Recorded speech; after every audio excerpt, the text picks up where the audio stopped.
edition, Mr. Relevant, presented by Door County Distillery, locally produced, handcrafted, award-winning spirits. Alex Strouf hanging out with you from the Gerber Law offices, one call, that's all studio. At the Avenue in beautiful downtown Milwaukee, Joshy DiMaggio will join us in a bit. Producer Tiny Ann's Hunter Vaughn back at the Everlight Solar Studio in downtown Madison. A lot of ground to cover today as we get ready for Packers-Lions tomorrow. Amazon Prime, baby, especially if you're in Madison.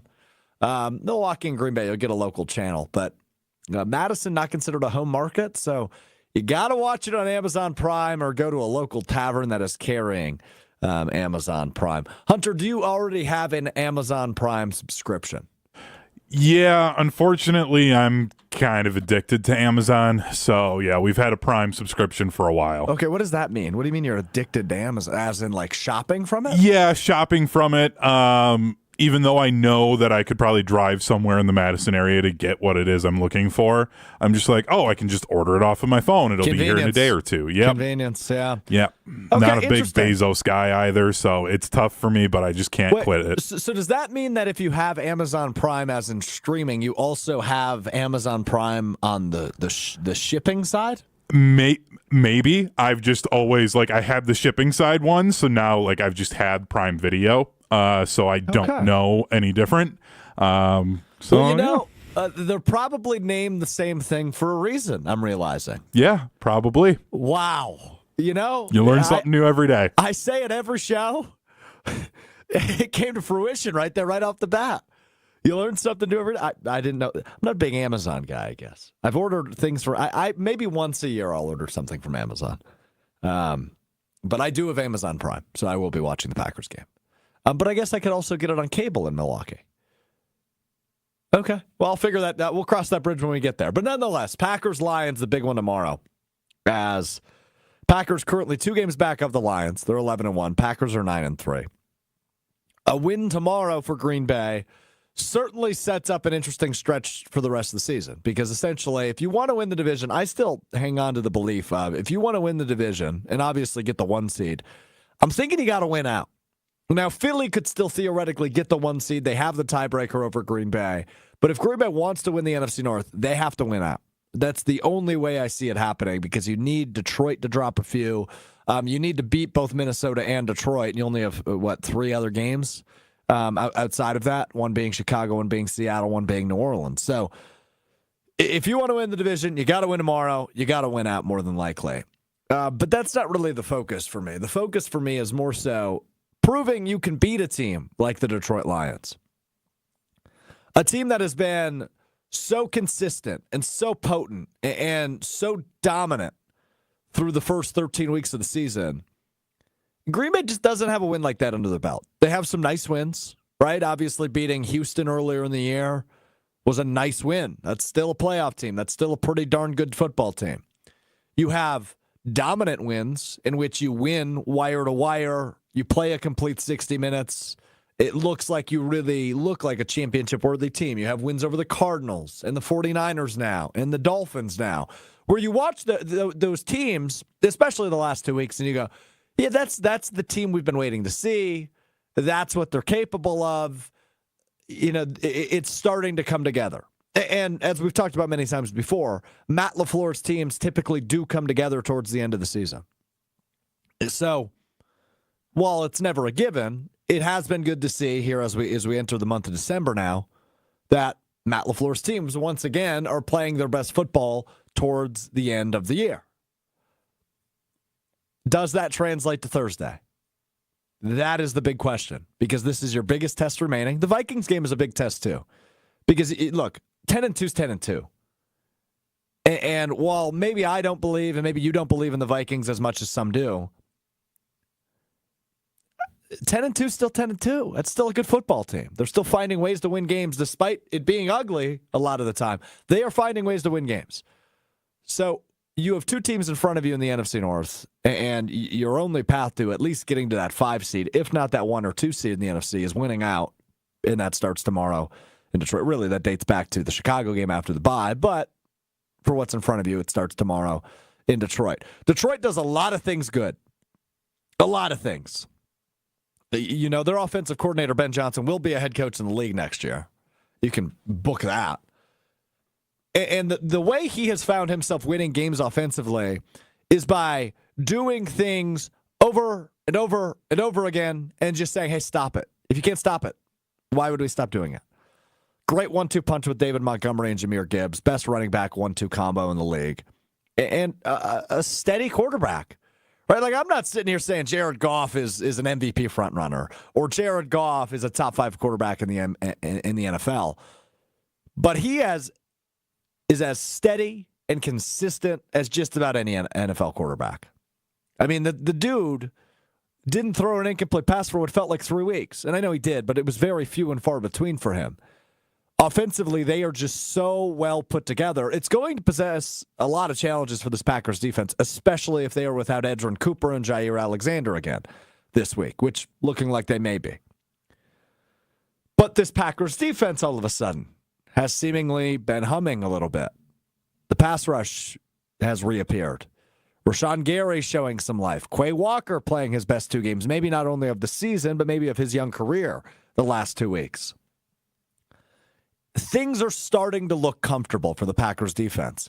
So that makes you feel good. How about on the Packers offensive side of the football and the Detroit defensive side of the football? Detroit's defense still good, but has some holes and certainly dealing with plenty of injuries, right? Zadarius Smith is now their best edge rusher, the former Packer. They're still without Alex Anzalone. Like Brian Branch and Kirby Joseph, really good. No doubt about it. But beatable. Certainly beatable. The Packers offense looks as good as it's looked all season, the last couple of weeks. Jordan Love has minimized his mistakes, hasn't thrown an interception either of the last 2 weeks. Receivers are taking turns having great nights, right? Christian Watson, Jaden Reed, Romeo Doubs will likely be back in the mix this week following being in concussion protocol, missing last week's game against Miami and missing a majority of that game against San Francisco when he suffered the concussion. But he'll be back in the mix, right? It seems like each of those guys kind of has their nights. Tucker Kraft, Josh Jacobs emerging as ginormous assets to this Packers offense.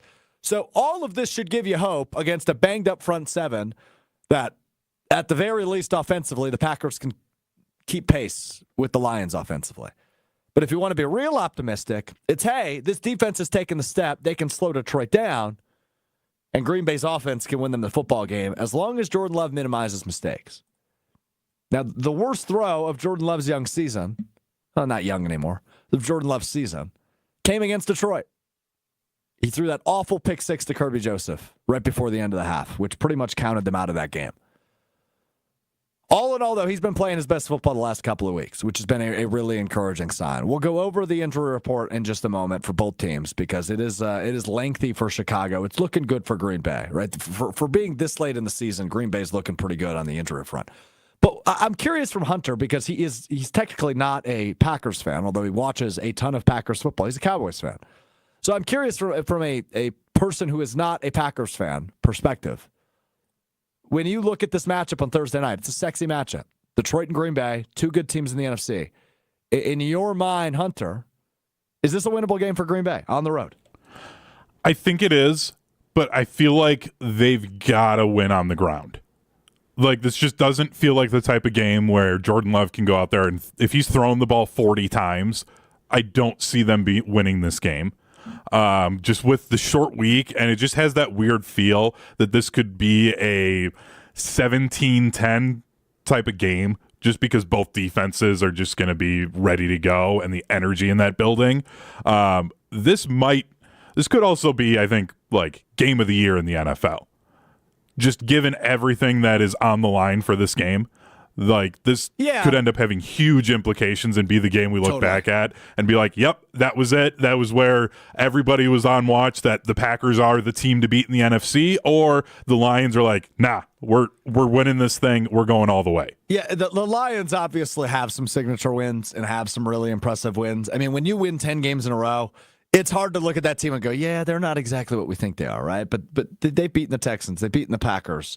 The rest of their schedule actually softer than I thought. It gets a little bit tougher here coming up. After the Packers, they host the Bills, they go to Chicago, they go to San Francisco, and then they end the season hosting Minnesota, which could have playoff implications for either team at that point, depending on how the rest of the season shakes out. So, all in all, their schedule gets tougher beginning tomorrow. But most of their wins, actually, over the AFC South, they beat all 4 teams in that 10-game winning streak. They beat all of the NFC North in that 10-game winning streak, and then wins over the Cardinals and the Seahawks as well in there.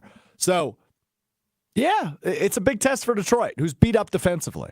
They've got some question marks going into tomorrow's game. Taylor Decker, their offensive tackle, is questionable. Josh Pascal and Levi Onwuzurike, I believe is how you say that, both defensive ends, they're questionable. DJ Reader, another defensive tackle, is questionable. Like, they're banged up, especially in the trenches. So if those guys end up missing that game tomorrow, that's going to make it iffy for Detroit. On the Green Bay side, I mentioned the 3 names to keep an eye on. Those are Romeo Doubs, Jair Alexander, and Edrin Cooper. Sounds like Doubs will be a go. He's practiced all week. Today, a travel day for the Packers, as it is technically a Saturday, Thursday to Thursday. So Romeo Doubs looking like he will play tomorrow for Green Bay. Edrin Cooper, not so much with the hamstring injury. It sounds like he might miss again tomorrow after talking to Jason Wilde, who asked some questions up in Green Bay yesterday. And then, is anybody going to predict whether or not we're going to see Jair Alexander? I'm not willing to make a prediction there. I'm going to wait until, what time will the injury report come out? 5:50 p.m. tomorrow on Green Bay game day? That's when I will worry about whether or not we're going to see Jair Alexander. Good news is they played well without him. Since leaving early in that Chicago game after the bye, obviously won all 3 games. Carrington Valentine's been pretty good. Keyshawn Nixon's been pretty good back there for the Packers. So that's where we're at in terms of the injury report. But it's going to play a role, right? Like it always does, especially this late in the NFL season. But all things considered, Packers are pretty darn healthy as it stands right now going into Detroit. So if anything's going to give you hope that Green Bay is a better team than they were a few weeks ago when they lost to Detroit at Lambeau Field, that should give you some. And Jordan Love's cleaning up the mistakes. And he's not taking sacks, I might add. I saw an incredible stat. Jordan Love has thrown 20 touchdowns, has taken 10 sacks on the year. That's really impressive, right? You can give all the credit in the world, and you certainly should, to the Packers' offensive line. It's been the same offensive line all year except one game, and it was that Lions game. Josh Myers missed it, and they had Elton Jenkins slide over to center. Other than that, this has been a consistent offensive line, so knock on wood, they stay healthy. But that's another huge reason. Jordan Love has been able to get comfortable since rehabbing the injuries, getting back to full health, and has minimized the mistakes. No interceptions either of the last 2 weeks. Something he couldn't say about any game this season prior to the San Francisco game. So things are turning around, seemingly, for Green Bay, which is a really good sign, heading into a really tough game in Detroit tomorrow. Let me know what you think. How are you feeling about this game tomorrow? You can hit us on the ESPN Milwaukee, ESPN Madison YouTube chat. Get me on Twitter at Alex_Strouf. I want to know where you're at because I'm feeling good. Like, I think I'm going to pick the Packers tomorrow. I know they're a couple-point underdog, but this seems like a scenario in which the Packers, as Hunter just alluded to, this seems like a scenario in which the Packers can all of a sudden change their minds, right? All of a sudden the national look on the Packers is, okay, yeah, they're a championship contender. They finally got that signature win under their belt. Because, frankly, Houston as a signature win is not the sexiest signature win. It's a good win, and it came early in the season, but you're not looking at San Francisco as a signature win this year. They're all beat up and probably not a playoff team anymore. You're not really looking at Miami as a signature win, despite them being hot going into that game Thanksgiving night. Like, there's really not a signature win under their belt. And that's something you certainly want to see the Packers get. And tomorrow, a good opportunity. Obviously, I mentioned the Vikings game later in December. That's a good opportunity, despite being a team I don't fully believe in, right? Like, I view the Packers as more of a real championship contender than the Lions do. So those are the things I've got my eye on as we roll on here in the Packers season. But we will see as we roll on. Kelly Sheffield, the UW volleyball head coach, Wisconsin volleyball head coach, getting ready for NCAA tournament play, is going to join us in just a few minutes here on Mr. Relevant. But first, I'm going to tell you about my friends over at Door County Distillery, locally produced, handcrafted, award-winning spirits made locally in beautiful Door County. The age-old debate around the holidays, right? It's Thanksgiving, it's Christmas, it's all the holidays in December. You're mixing up old fashions in the state of Wisconsin. Whiskey old-fashioned or brandy old-fashioned. You can solve that problem, have both options, and delicious award-winning options from a local company like Door County Distillery. The cherry brandy is delicious. It's made with local Door County cherries, and they've got a 27-time gold medal award-winning single malt whiskey, which you can throw in some old fashions if you're a whiskey old-fashioned person, which I am personally. But I'll do a brandy too. Brandy sweet, whiskey sweet, brandy sour. Do it right. I know that's what I'm bringing to the holidays in a couple weeks. I'm coming with my Door County Distillery bottles. Visit their website, doorcountydistillery.com. Huge list of unique cocktail recipes, as well as the retailer nearest you. They're all over the place. Woodman's, Festival Foods. You can find them all over the state of Wisconsin. Green Bay, Milwaukee, Madison, Stevens Point. Wherever you are, you can get hooked up with Door County Distillery. We step aside for 60 seconds. When we return, Wisconsin volleyball head coach Kelly Sheffield is scheduled to appear to break down what's coming. The NCAA Tournament starts tomorrow at the Fieldhouse. We will dive into that and a whole lot more with the Wisconsin head coach. Coming up next, it's Mr. Irrelevant. I'm Alex Fall is here, and once again, it has me asking the question, where in the world is Door County Distillery today? It brings me to the great Liberty Station off the Beltline in Madison. Let's go into Liberty Station.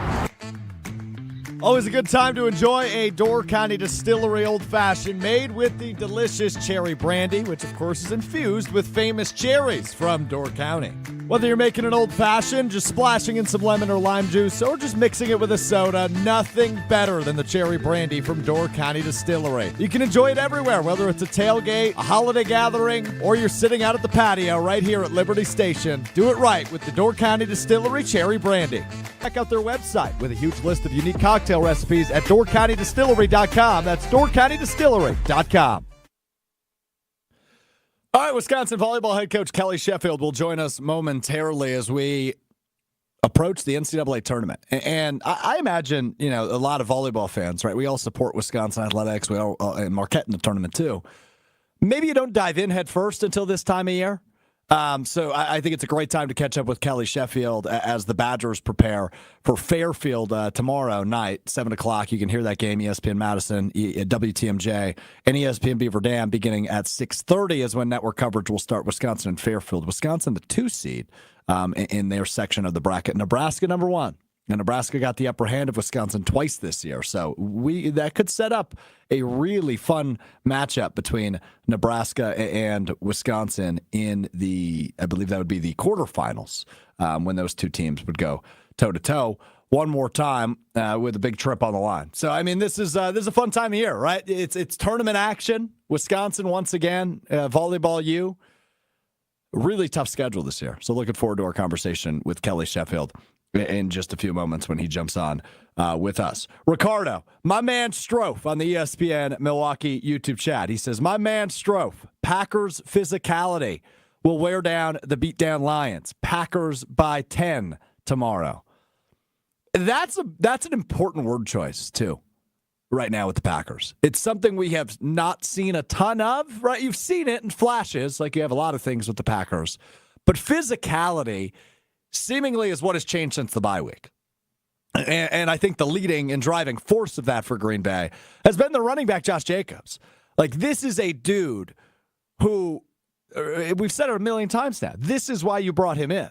Right here is why you brought him in. This time of year is why you bring in a guy like Josh Jacobs to run in the cold weather games, to run right through somebody's face mask. This is why you bring in a Josh Jacobs. And physicality has prevailed for Green Bay, especially the last 2 weeks against San Francisco, Miami. I get it, right? Like, they're not teams that are championship caliber like they have been in past years. But all of a sudden, here they are.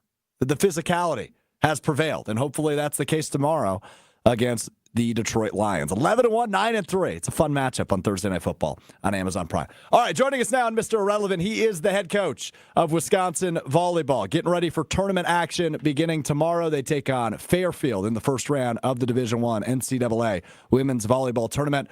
Head coach Kelly Sheffield joins me now. Kelly, I know the season always flies by for you, doesn't it? Already December 4th today, December 5th tomorrow. It's already NCAA tournament time. For you, is it, holy crap, I blink and it's already tournament time? Because I imagine the regular season just flies by for you. It does. It doesn't feel like we started out the season. I think our first weekend was there in Fiserv. It doesn't feel like that was that long ago. No, it doesn't. And I was there for that. And I remember talking to the athletic director that weekend, Chris McIntosh, and saying, man, you and Kelly, you guys built a gauntlet of a schedule. I think in non-conference play, Kelly, you have 7 NCAA tournament teams. On your non-conference schedule, that's not talking about the behemoth that the Big Ten is with teams like Nebraska, Minnesota, Penn State, et cetera, within that schedule.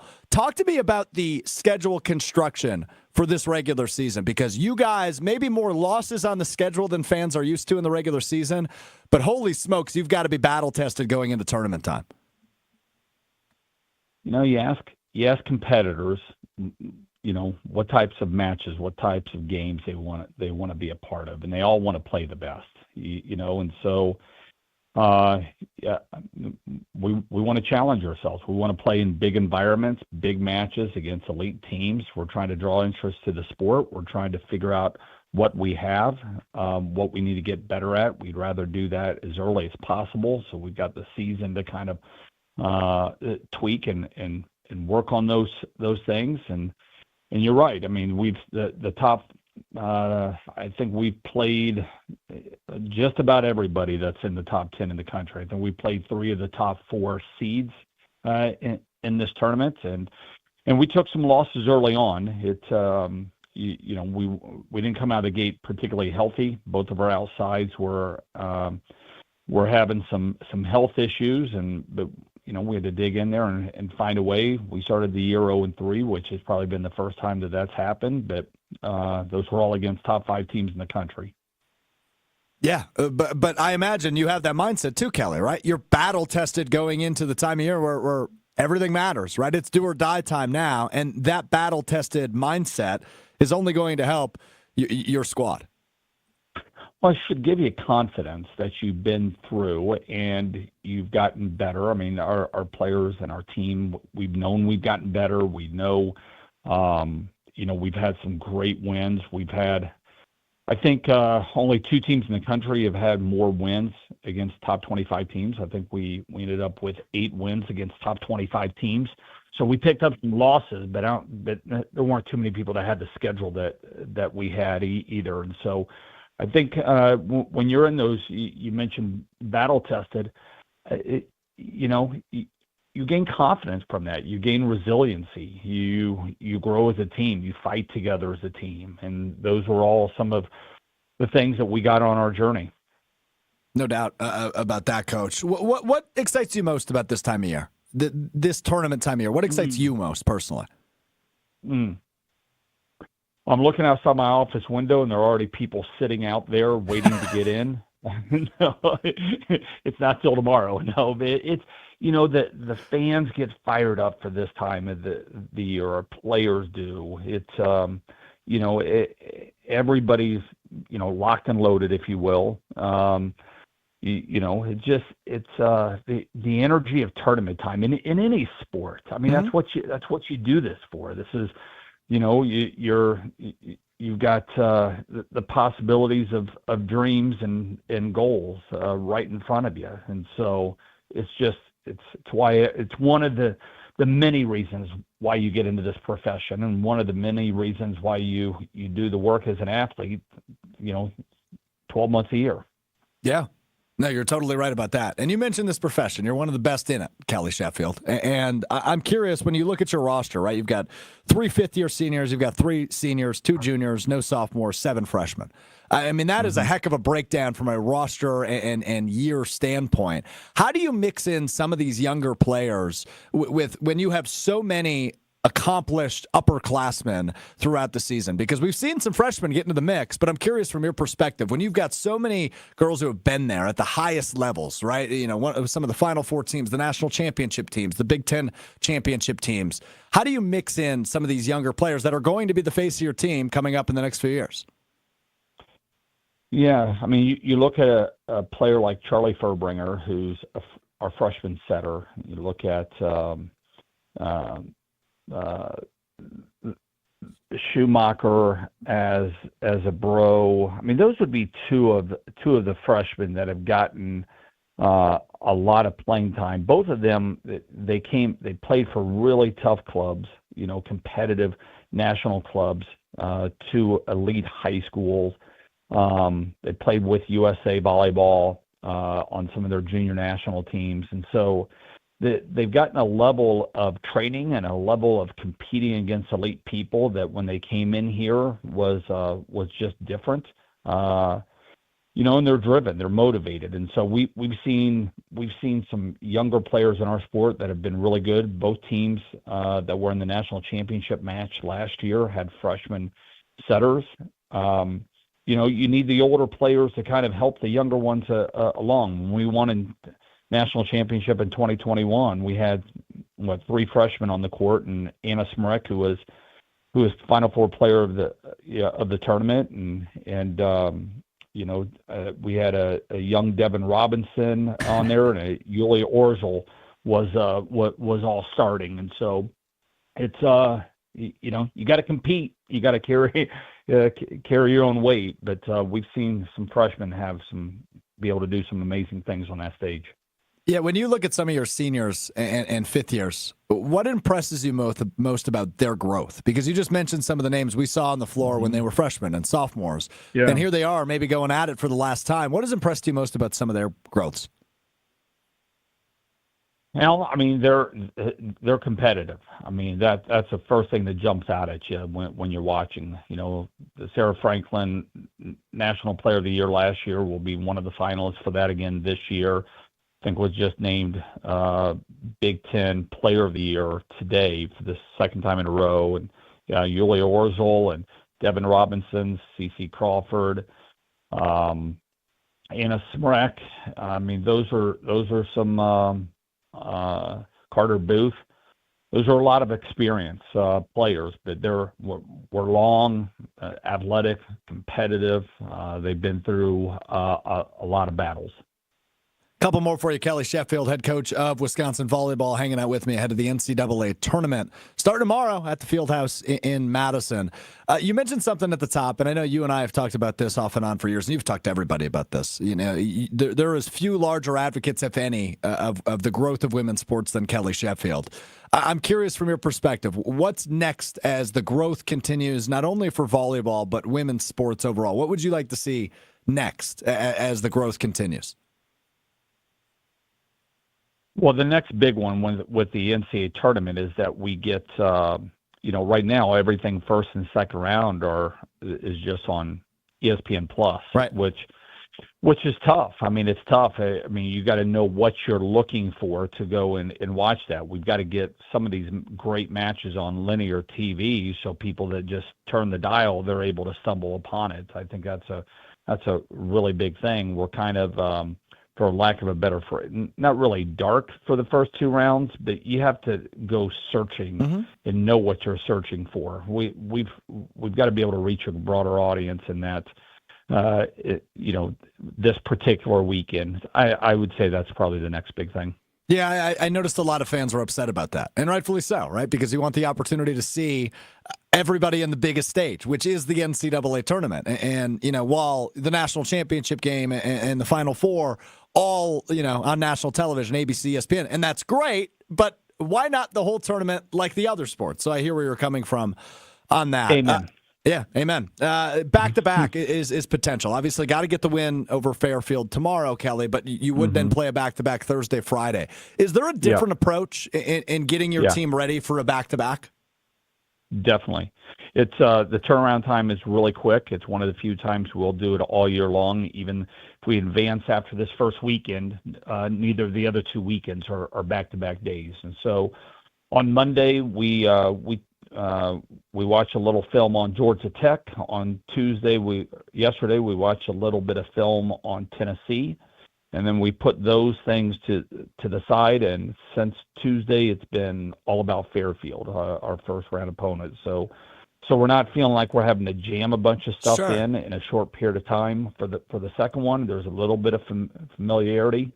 But yeah, that's totally different than what we've done for most of the season. So that really fascinates me, Kelly, because typically coaches have the approach of one match at a time or one game at a time, but it's impossible to do that if you're playing a back-to-back and intending to play a back-to-back.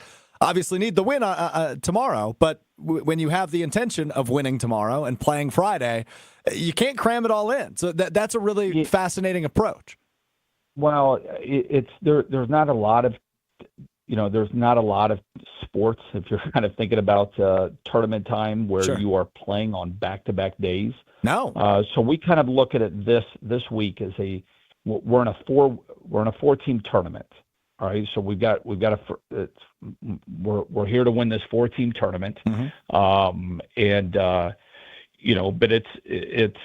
it's a little bit. It's not a ton. We're not asking them to memorize anything about Georgia Tech and Tennessee. We just here's a little bit of a taste. They're not even taking notes. It's just let's watch a little bit and then let's put all of our focus on our first round opponent. But you're right. It is absolutely one match at a time. But we're here to win 2 matches. Absolutely, and as you should be. But I was intrigued on how you approach that, so appreciate the insight on that, Kelly. Last thing for you, my friend. Always appreciate the time to catch up a little bit, and I know it's a busy time of year for you. What would you want to say to Badgers fans ahead of this NCAA tournament run that hopefully the Badgers are set to go on here over the course of the next couple of weeks? What is your message to Badgers fans? Well, I mean, there's such appreciation for this fan base. I mean, we sell out every match, and it's the loudest gym that we go to all year long. I mean, it's what college sports is all about, is being in the UW Fieldhouse. But I mean, we've got 2 more home matches, hopefully, and then we take this show on the road. But these are elite. The players that are here, this is their last season. They're some of the best players that have ever come through this program, and I guess enjoy them why it lasts, because sometime in the coming days that those guys will take their talents somewhere else. But I know the Badger fans are so supportive, and they've been great, and we certainly appreciate them. Kelly, you're the best, man. Always appreciate the insight and the time, and really looking forward to watching you on ESPN Plus this weekend, but hopefully on normal national television here in the coming weeks. Appreciate it, Kelly. Thanks. Appreciate you. Kelly Sheffield, head coach of Wisconsin volleyball, here on Mr. Irrelevant. That dude rocks. I mean, he's always so transparent and straightforward about goals and approach, which is why I was so curious, right? And I got to give credit to Hunter, because he pointed out to me, this is likely a back-to-back if they win on Thursday, right? They're going to play right again Friday night at the Fieldhouse. And they haven't played a back-to-back since September, right? Like, it's just not a normal thing you do in volleyball. So I was curious on his approach, and he was completely transparent, because, we always hear the cliche, one game at a time, one match at a time, one step at a time, right? No, one step at a time. And for Kelly, it was, yes, right, we've got to focus on Fairfield, but we also have to pay attention to Tennessee and Georgia Tech, because from 7 o'clock to 9 o'clock on Thursday night, we're paying attention to Fairfield. Then 9 o'clock to X time, we're sleeping, getting ready for 7 o'clock Friday night. Now, you have some time during the day on Friday to really hone it in on whether that will be Georgia Tech or Tennessee who prevails in the other match. But got to keep an eye on it. It's a 4-team tournament this weekend, and then after we win that 4-team tournament, we can look ahead a little bit. So really fascinating insight there from the head coach, Kelly Sheffield, Hunter. Yeah, Kelly's always great with being so transparent and open with that stuff. And I did find that interesting, too, because I remember back when I was at UW Oshkosh and I interviewed one of the assistant coaches when their men's basketball team went to the Final Four. And I asked about the fact that they would do a back-to-back in that Final Four. And how do you guys prep for that? And he said that they intentionally, on their end, they don't want the guys looking at the other 2 teams until that morning, and then they do their full film prep, but they have a full scouting report ready to go that their guys would do then, so that way then they aren't thinking about the next game and they're only focusing on that one. So it was really interesting hearing Kelly say, no, we want them to kind of know what they might be seeing then going into that next day, instead of holding that back until the morning of, because they wouldn't play on Friday until 7 p.m. Right. So that is really a really interesting approach on his end. Yeah, insightful stuff as always. And Kelly mentioned it. These games are on ESPN Plus, but like every Badgers volleyball game, you can catch it on the radio side. John Arias and Pete Waite will have the call Jesse Nelson on the pregame and halftime, or not halftime, I guess, in volleyball. But between sets 2 and 3, he'll do a studio update. Gotcha. And then a little bit of postgame. And, of course, our guy Hunter Vaughn is the executive producer of the Badgers Volleyball Radio Network. So you can catch that 100.5 ESPN Madison, 1430 ESPN Beaver Dam, and in the Milwaukee and really almost up to Green Bay area, 620 WTMJ, your home for Badgers Volleyball as they get on a run here. We welcome in Joshy DiMaggio to the show. The groundhog has arrived following his big company meeting where he was, yapping a little bit as he does about once a month on Wednesdays. Joshy, how confident are you in the Green Bay Packers tomorrow against the Detroit Lions?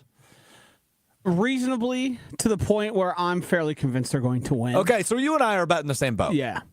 I think the tides are turning. I think the Lions' injuries are mounting.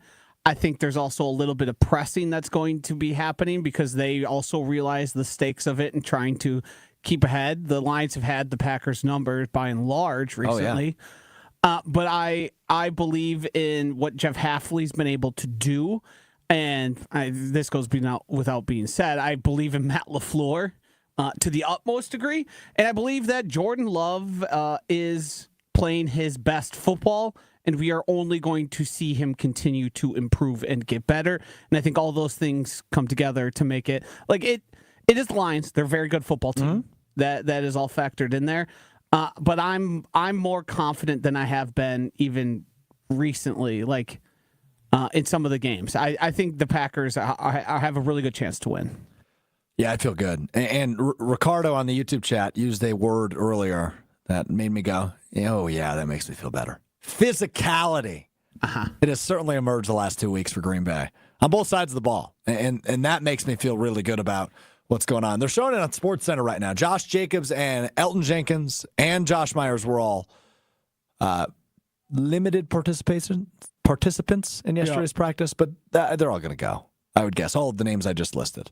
The ones I worry about are on the defensive side of the ball, and that would be Jair Alexander, who I'm never going to make a prediction about again whether or not he'll play, because I just don't know the answer.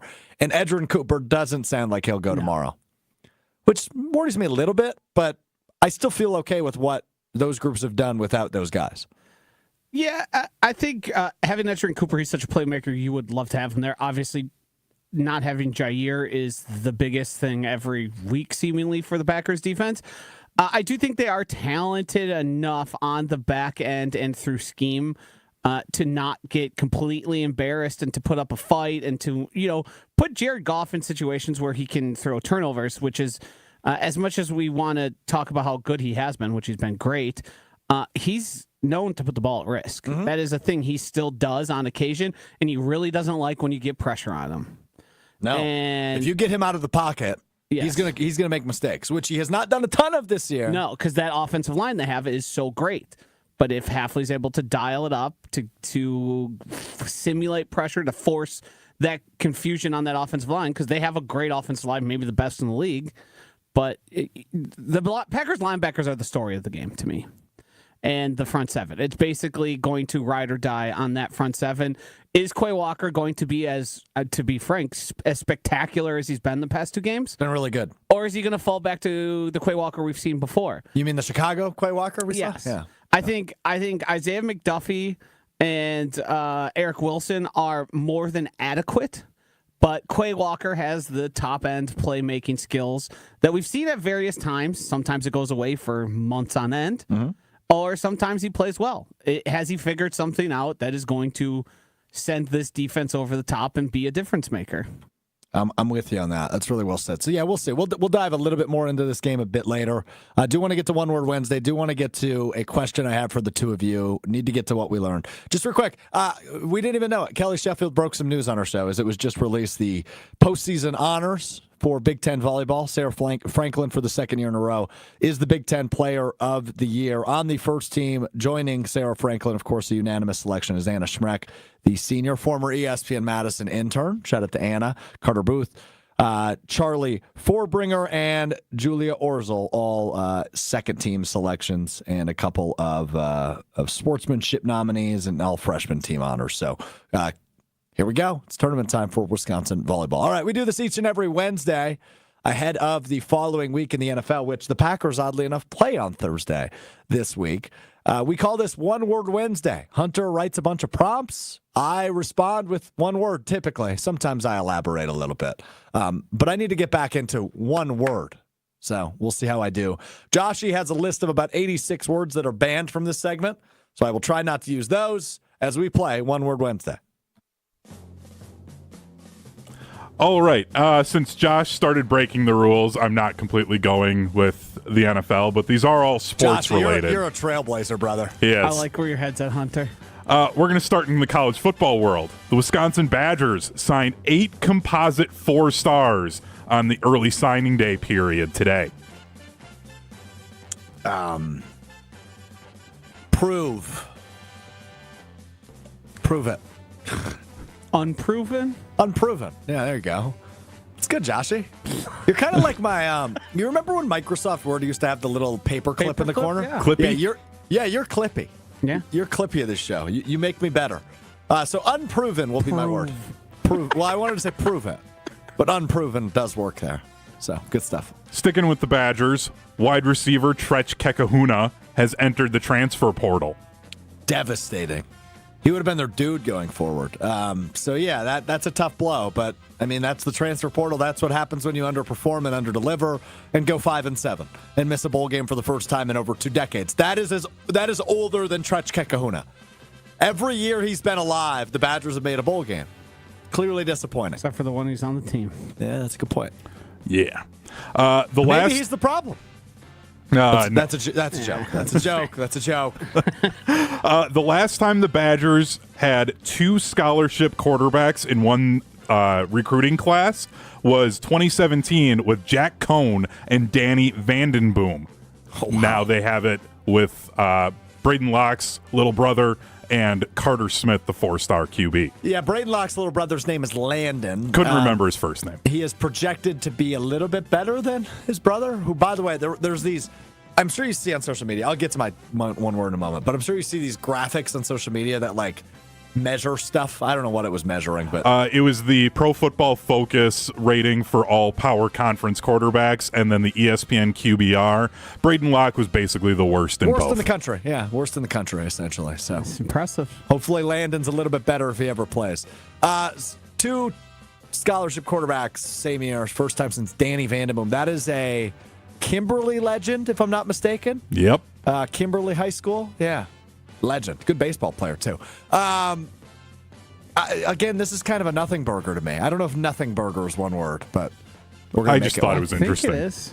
It's interesting, but I don't know that Landon Locke is really going to change this culture. What's the other guy's name again? The 4-star Carter Smith. Carter Smith. Number 3 dual threat QB in the country. Yeah. That's a big get. Don't get me wrong. But we also thought Maber Matoyer was a big get. And Riley Auk, when he filled in for Hunter a couple weeks ago, pretty much blatantly said the players he's talked to, as a recent graduate of the University of Wisconsin, say Maber Matoyer has been trash. And I thought that was a big get because that guy was a baller in high school. So, once again, it's unproven. But hopefully it works out, I hope, because I'm over this transfer portal quarterback thing, frankly. I don't want to try that again. So, let's try something new. Okay, we'll go to the NFL. Bills and Chiefs have both clinched their divisions. Unsurprising. I mean, look, those are the 2 best teams, debatably, in the AFC. Baltimore, obviously, is still right there, and they'll likely win the AFC North. It's unsurprising. These are 2 teams that you knew were going to be Super Bowl contenders, assuming their quarterbacks stayed healthy. They have, and they are. Now, you can't use the same word for this, but the Jags, Giants, and Pats have all been eliminated from playoff contention. Yeah, this is just garbage. But again, it's unsurprising. I mean, my word is garbage. Pathetic. I mean, these are the teams you didn't expect to be very good. I think we had a little bit higher hopes on Jacksonville than they turned out to be. Obviously, Doug Peterson, a dead man walking.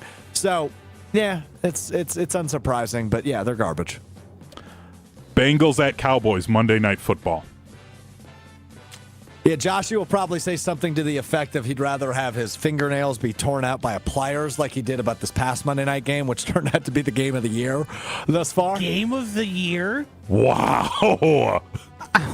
I mean, goodness gracious. You telling me I'm wrong?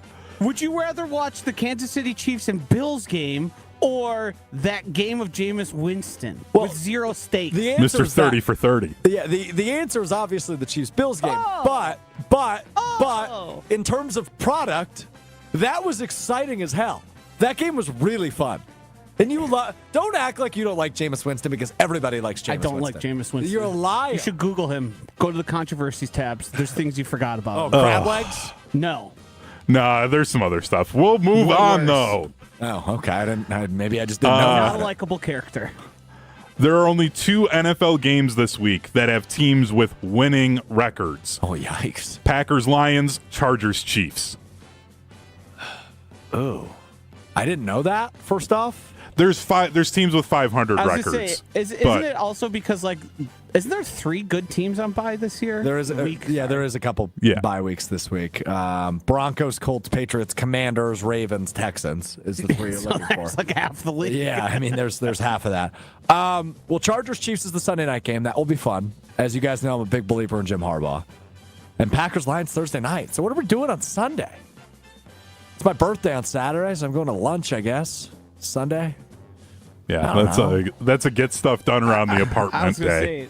Chores is the word. This would be like an apple picking weekend, but it's way too late for that. Because there's always an apple picking. It's a great weekend. take. Always an Go apple look at picking Christmas weekend. lights.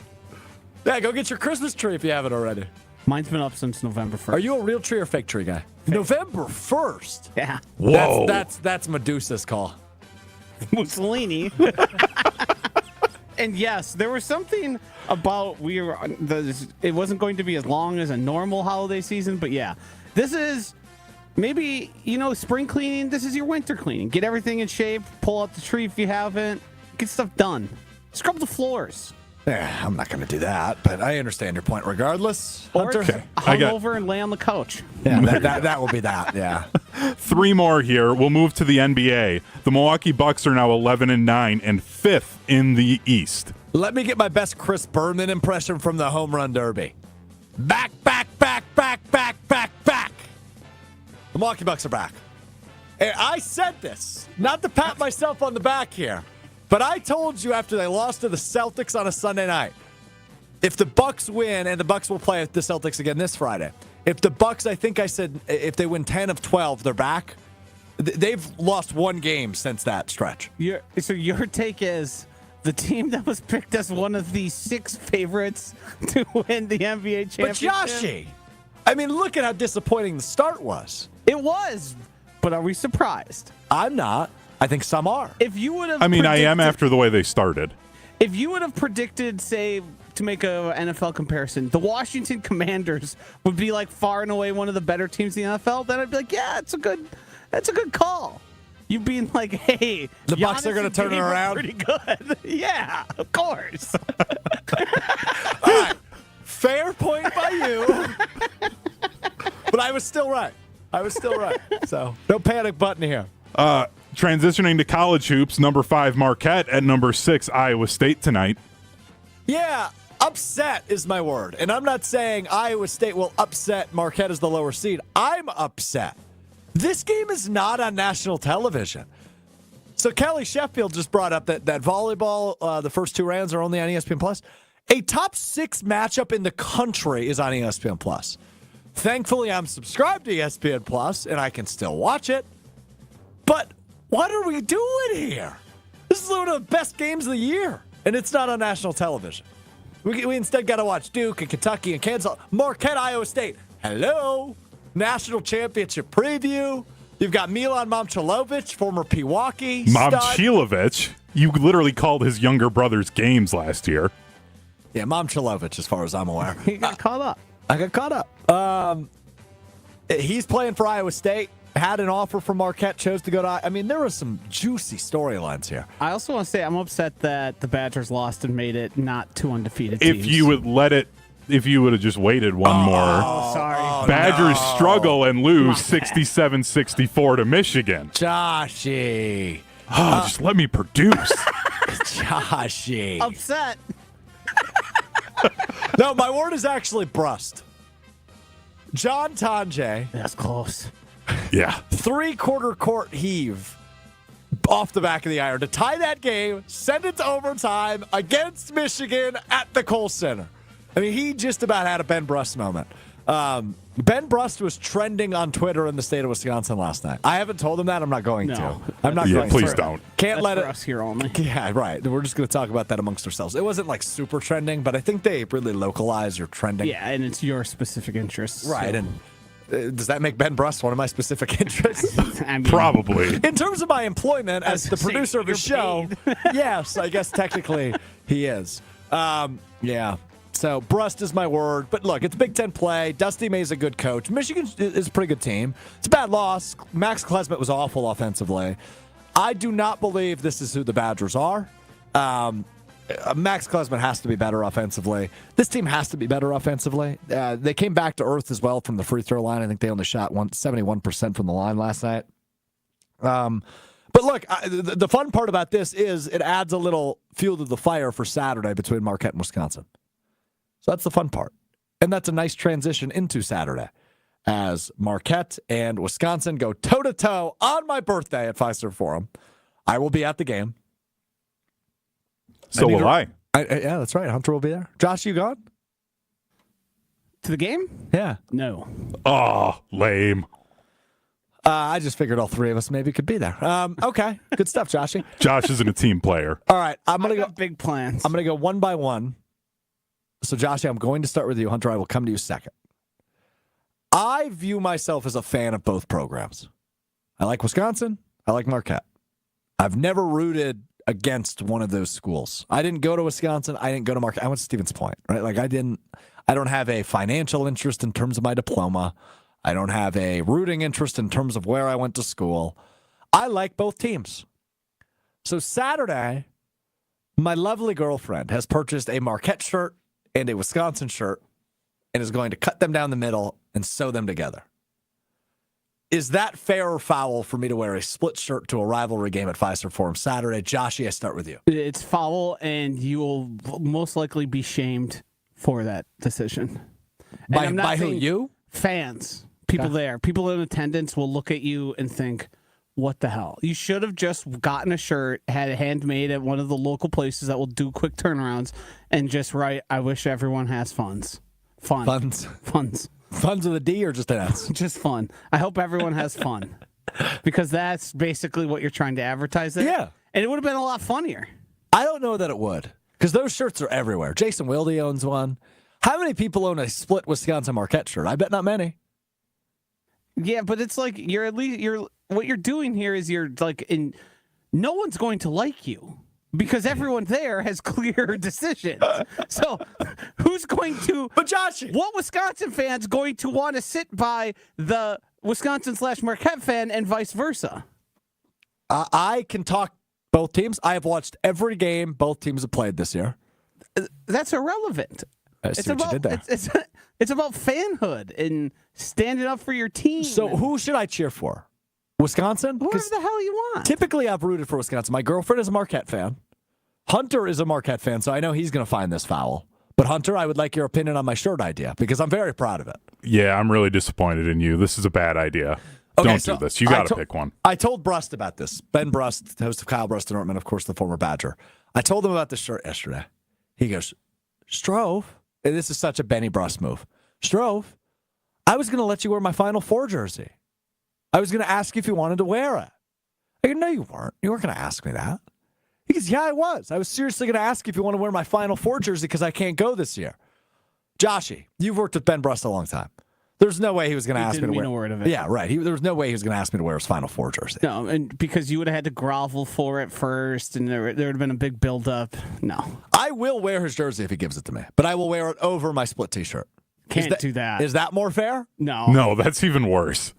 And I think he would have the right to remove it from you and beat you up. Yeah. I don't think that second part's a little childish. No. He has him sucker punching you right in the schnoz would be worth it. Okay. Now you're just trying to manifest something. Well, be funny. I mean, objectively, you're not wrong.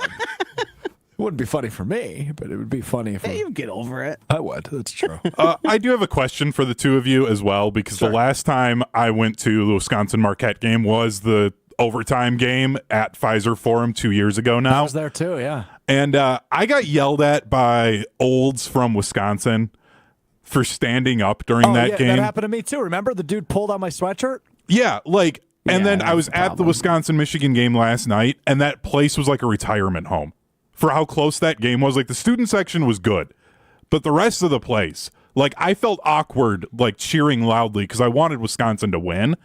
And I'm like, I don't get what the deal is with Wisconsin basketball fans. Like, I don't understand why they hate fun. Yeah. That's a fair point. I don't know if it's Wisconsin. I think it's a problem with like sports as a whole because the same thing happens in Lambeau. Maybe it's a Wisconsin thing, like as in the state. But it seems to me like, I mean, it's happened to me at concerts and stuff where people are like, sit down, and it's like, well, no. Yeah, I'm not doing that. Like, this is not the place for that. So just to relive this story, the quickly. people on stage are oftentimes like stand up. Like Right. like they would Get put on after it. Jumbotron. Like, Right, stand up, get loud. Right, this is very normal. So 2 years ago at this game, I was sitting in the 7th row, cool. And this dude behind me, we were going to overtime, mind you, in a state rivalry game. This dude behind me started tugging on my sweatshirt hood. I turned around and I said, "Sir, don't touch me." And he said, "Well, I need you to sit down." I said, "First off, you could have asked me. And second off, this game's going to overtime. I'm not sitting down. Sorry." I turned back around. And then he just kept talking. That would have been very hard for me to not get into a physical altercation. You could do a lot to me. You could say a lot to me, and I'd let it go. As soon as you touch me, it's problem time. Yeah, that's. I was good. Now these were my college roommates, now in-laws at the time, fiance's parents, however you want to explain this. Now his in-laws, seats. Yeah. So I definitely couldn't make a fool. Yeah, I would have probably gone up and said, "This person just assaulted me or touched me," or like that's crazy. You can't. Yeah, it's insane behavior. That is so, and that goes to kind of what I think the problem is it's self-importance. Everyone thinks because I bought my seat, I have the rights to watch this game exactly how I want, the way I want, and you can apply it to both. But if you're standing and I want to sit, I'm just going to live with it because that's how it goes. And if it's the opposite way, that's also how it's going to go for me. Mm-hmm. Yeah, I think the only time it's okay to ask somebody, even ask someone to sit down if they're in front of you, is like, my dad just had his knee replaced. Yes, 100%. Like, and then it's like, hey, like, he literally cannot stand. Right. Like, well, if you approach it that way, it's one thing. Exactly, yes. And that's the thing. Is like, there's a way to approach it where one, you're not putting your hands on someone else, and two, like, if you just don't want to stand up during a game, yes. like, why are you at the game? Correct. You clearly don't want to actually be here then. Go sit on your couch. Agree. Yep. Yeah, Well and that's why I don't go to a lot of games because I'd rather be sitting on my couch. Well, hey, at least you're not tugging on anybody's sweatshirt. I wouldn't dare.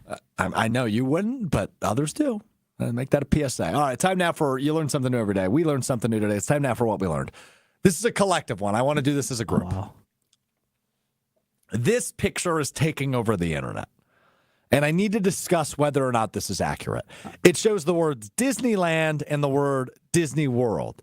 In the middle of Disneyland, land starts with what two letters, Joshy? L.A. And it is located in what city, Joshy? Los Angeles. Disney Anaheim. World. Shut up on there. Disney World. The word world. What are the middle three letters, Joshy? O-R-L. And it is located in what city, Joshy? Orlando. Do you buy it? Did they do this on purpose? Yes. You think so? Yes. I believe that Disney, the strongest marketing and like most thought out thing in the world, I think this is complete happenstance. I don't think so. It's as somebody whose girlfriend just sent them their Spotify Wrapped, and she was in the 0.5% of all Taylor Swift listeners in the world. Oh wow, my girlfriend was only 1.5%. Yeah, step her game up. Yeah, no kidding. A lot of this, there are times fortuitous things happen, which I think Taylor Swift takes advantage of to make the connection here. But also a lot of this is premeditated and has been for a long time. But why is nobody ever pointed this out then? I mean, are we that dumb? We just didn't notice? Or are we that dumb? Well, we can't rule that out. The universe is random. Disneyland is in Anaheim. Disneyland came first. Like, what are we doing? LA. It's in Anaheim, though. Anaheim is LA, though, pretty much. But it's Anaheim. It's the greater Los Angeles area. Like, well, the Green Bay Packers are technically random. in Ashwaubenon. Like, it's randomness. The universe is chaotic and random, and someone just happened to make that connection now. It wasn't planned. So Hunter votes coinkydink. Joshy votes intentional. I vote coinkydink. Yeah. Intern Will just walked in the room. I'm not going to give him to Mike. I just need a thumbs up for coincidence or thumbs down for on purpose. Disney World, ORL Orlando, Disneyland, LAND, LA, Los Angeles. Did they do that on purpose? He said coincidence. This is a smart guy right there. Josh, how you feel right now? I feel like you guys are underestimating what is the most successful marketing arm in like the history of the world. You just sounded so unbelievably nerdy right there when you said that. The most fascinating. I mean, who has done better? Disney rules the world. I will give Josh this. They literally had trademark law changed like 5 times to save Mickey. So they are the best at it. That's true. I won't argue with that. But okay. Well, there you go. We learned something new today. Maybe it was on purpose. Maybe it wasn't. That we don't know. We're back with you Friday to break down Packers-Lions. Big one tomorrow night on Amazon Prime or on your local television network if you're in Green Bay or Milwaukee. Lots to react to, no matter the result Friday. We'll do it beginning at 12:30, ESPN Milwaukee, ESPN Madison on YouTube and wherever you get your podcasts. And elevate your game-watching experience tomorrow, please, with the Underdog app, UnderdogFantasy.com. Higher, lower on players, projections on their stats. It's that easy. I just really like the running backs tomorrow. I like Josh Jacobs higher than 91.5 rushing and receiving yards, and I like David Montgomery higher than 59.5 rushing yards. Jahmyr Gibbs, I'm struggling with. It's 90.5 all-purpose, 68.5 rushing. I don't know if I love that number. But those two wins you 3 times your money. Just Josh Jacobs higher on 91.5 rushing and receiving yards. David Montgomery higher on 59.5 rushing yards. Both those happen, 3 times your money. You can win all the way up to 1,000 times your money on the Underdog app, UnderdogFantasy.com as well, if you go all the way up to 8 picks. Or you can play streaks on their pick'em game. All sorts of stuff. We'll bring you some Underdog picks on Friday, but that's my easy 2-pick entry on the Underdog app, UnderdogFantasy.com. Use promo code GoodKarma at sign up, GOODKARMA. Good Karma at sign up. Get up to a 100% deposit match and a free pick at sign up. Good Karma at sign up. $10 wins you 30 on that one. Both of those happen. $100 wins you 300. It's that easy on the Underdog app, UnderdogFantasy.com. All right, thanks to Kelly Sheffield. Thanks to Hunter Vaughn. Thanks to Joshy DiMaggio. That does it for us today. Back with you Friday, beginning at 12:30. It's Mr. Relevant. I'm Alex Strouf. Peace.